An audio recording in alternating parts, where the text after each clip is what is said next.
teaching about marketing this week. My name is Roger Gallegos. I'm the founder and CEO of Beacon Marketing.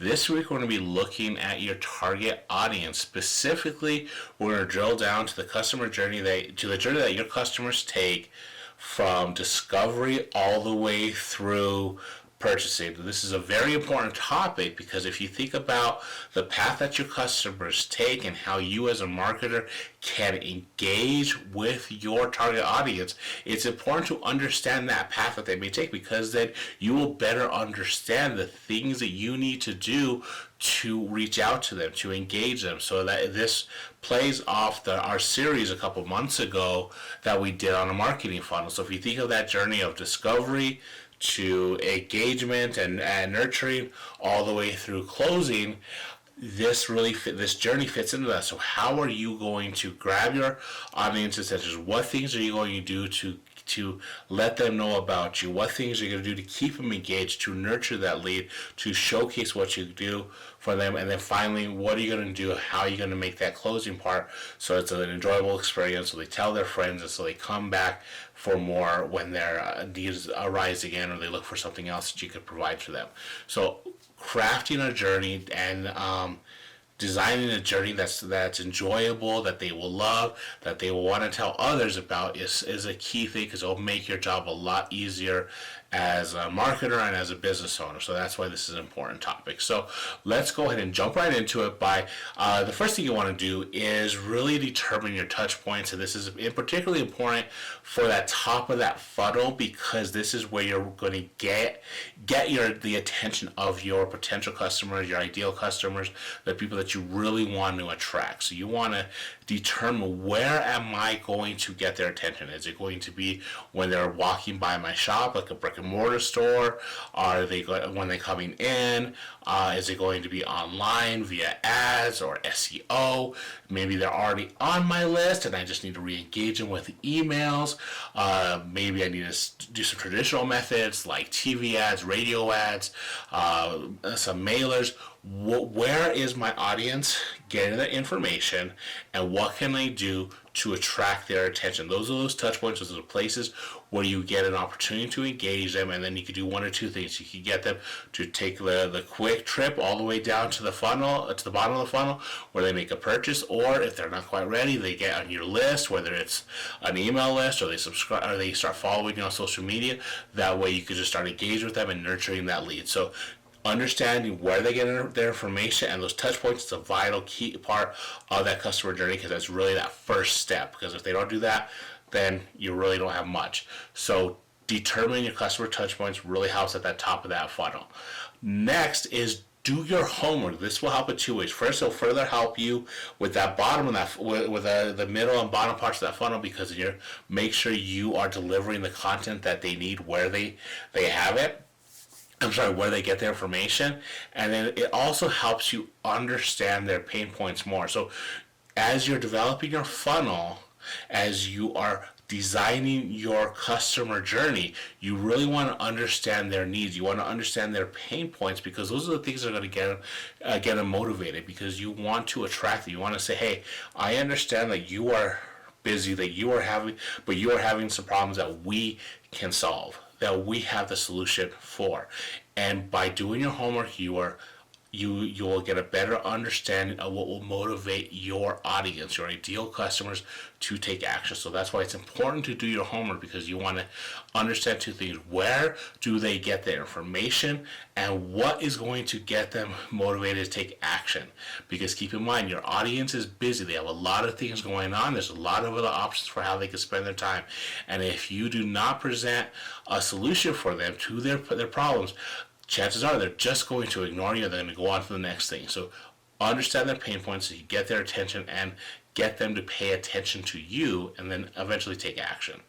The third thing helps with this taking action is to deliver relevant content. So this is a key part of this, because you've done the work to outline where your audience gets their information, and you've got those touch points. This is where they're on Facebook or they're on LinkedIn, and that's where our audience is at. And then you understand their pain points, like they're really stressed about time, or they don't know how they're going to clean their yard, or their kids are struggling in school. Whatever it is that you could solve, whatever pain point that you have the answers for, you then have to illustrate that you could address those problems by delivering relevant content. You want their content to address whatever issues or problems they have. Now, this should be really fun for you, because this is an opportunity for you to flex your muscles and showcase your experience, your knowledge, and your expertise, because now they could see what you're about. They could see how you can solve their problem, because